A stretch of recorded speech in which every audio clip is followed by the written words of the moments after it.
ఒకడు కూర్చొని ఈ చేయి పైకెత్తి ఎదరా ఆ కాలు కొట్టరా ఈ కాలు కొట్టరా అంటాడు. కానీ ఈడేది వాడు బా చిట్టపట్లు ఆడుతుందండి వంశీ గారు. తనకి వంట వచ్చేసిందండి. అప్పుడే అప్పుడే మాట్లాడుతూ అన్నారు ఒక దగ్గర, మీరు ఎప్పుడో సూసైడ్ థాట్ వచ్చింది మీకు అని. అది దేనివల్ల? నేను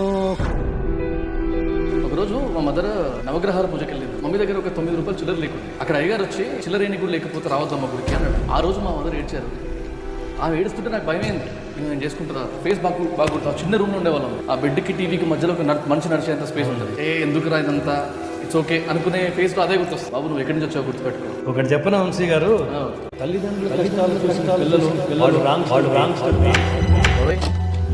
ఓ పాట అందుకుందాం. ఈ పాట ఆడుతూ పాడుతూ పని చేస్తుంటే అలుపు సొలుపే ఉన్నది. ఇద్దరమొకటై చేయి కలిపితే ఎదురేమున్నది, మనకు గొడవేమున్నది. ఆడుతూ పాడుతూ పని చేస్తుంటే